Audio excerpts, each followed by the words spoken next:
Salut la compagnie, c'est Jude Melon et aujourd'hui on se retrouve pour un petit podcast bonus en solitaire dans lequel je vais vous parler de Tetris. Le film bien sûr, sorti la semaine dernière sur Apple TV+, et que je rattrape sur le tard alors que vient d'être proposé en salle le long métrage d'animation Super Mario que je n'ai pas encore vu au moment où j'enregistre ici, alors que probablement ma vidéo sur cette œuvre est déjà disponible sur la chaîne. C'est un petit peu le miracle des plannings divers et variés. Et nous avons ici un réalisateur peu connu aux manettes, un certain John S. Baird, qui avait fait le biopic Stan et Ollie, que je n'ai pas vu. Par contre, au casting, pour jouer le rôle principal, nous avons Taron Egerton, qu'on a pu voir dans Rocketman notamment, ou dans Kingsman. À ses côtés, nous avons Toby Jones et son physique particulier, Roger Allam, Anthony Boyle, ou encore Ken Yamamura, qui jouait dans Wolverine, le combat de l'immortel. Citons aussi quelques actrices-acteurs russes, tels que Nikita Efremov ou encore Sofia Lebedeva, parce que oui, il s'agit d'un brûlot qui se déroule entre la Russie, le Japon, un petit peu aux États-Unis aussi, mais surtout dans l'ancienne URSS, parce que oui, quand je dis Russie, on est à la fin des années 80, donc le régime communiste soviétique est encore en place. Pas pour longtemps.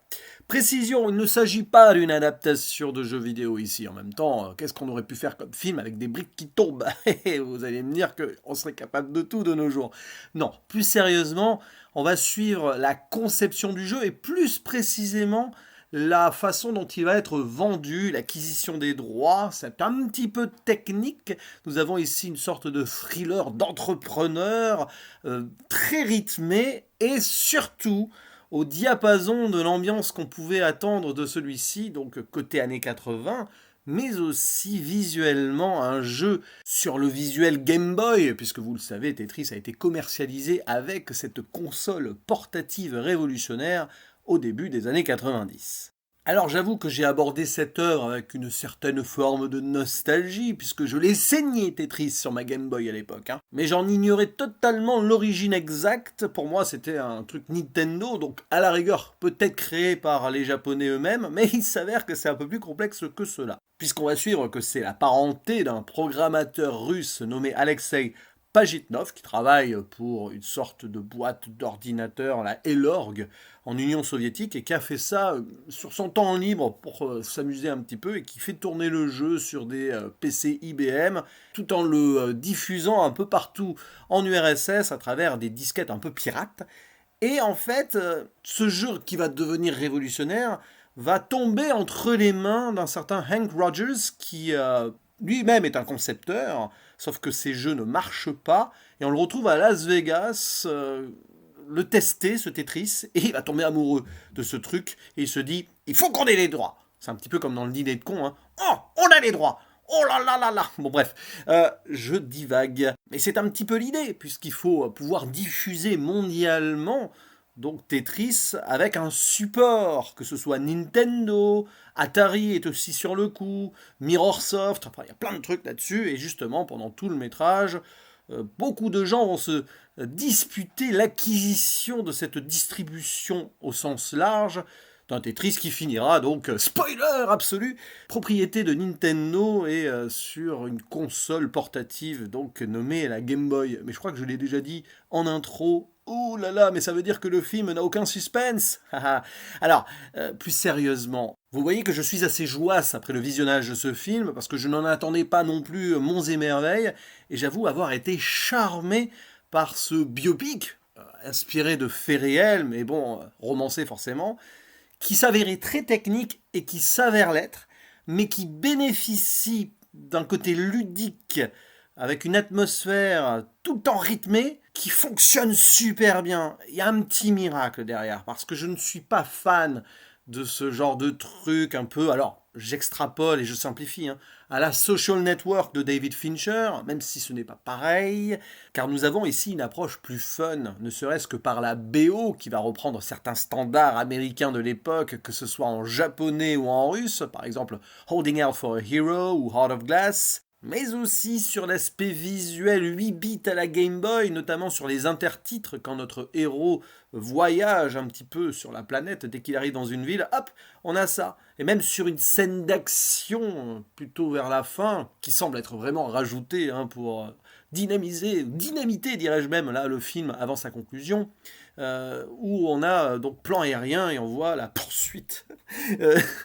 Façon Game Boy, c'est vraiment fun. Certains diraient plutôt fan service ou nostalgique, mais je trouve que ça s'intègre parfaitement bien à l'idée, tout en gardant une tonalité quand même sérieuse et grave sur un sujet compliqué, parce que oui, histoire de corruption, transaction, business, argent, on en a vraiment pendant tout le film, c'est pas évident à suivre, mais bon, peu importe, hein, l'essentiel est là, et il y a quand même des moments où certaines familles sont en danger.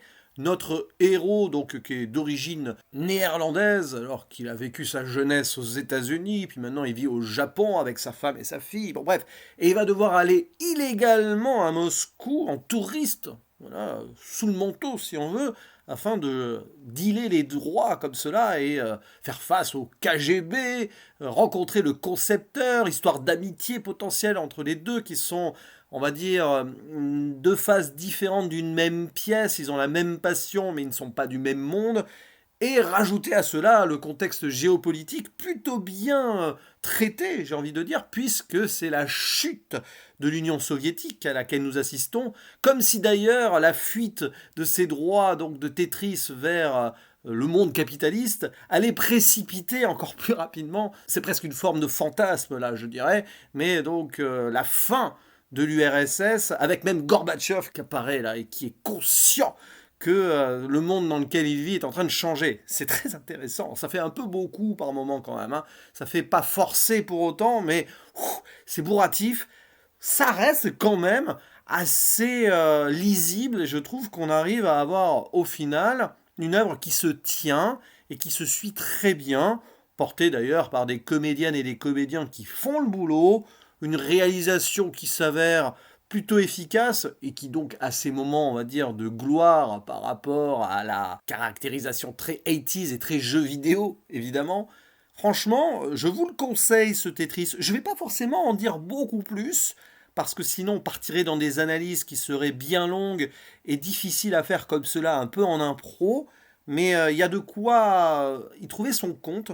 Il y a à boire et à manger. Parfois, on pourrait y voir quand même le triomphe facile d'un capitalisme sur cet ancien monde communiste, donc un côté très américain. C'est pas faux, mais disons que le vrai message au final, c'est plutôt l'union des peuples à travers ces deux concepteurs programmateurs qui finalement arrivent à bien s'entendre et aussi en filigrane cette envie de liberté, hein, à travers aussi donc les jeux, puisque nous sommes tous encore des enfants au plus profond de nous, et peut-être que c'est ça qui sauvera la planète, enfin du moins à l'époque, c'est cette vision un petit peu naïve qui transparaît, le film là-dessus est assez amusant, mais reste quand même sérieux sur la plupart donc des thèmes et des propos abordés.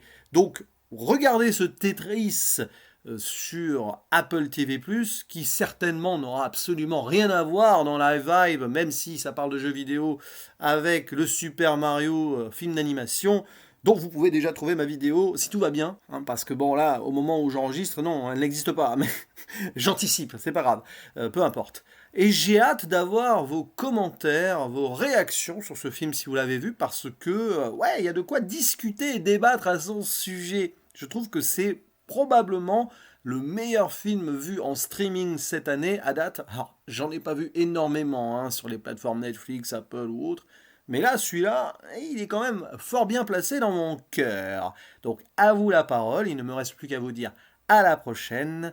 Ciao!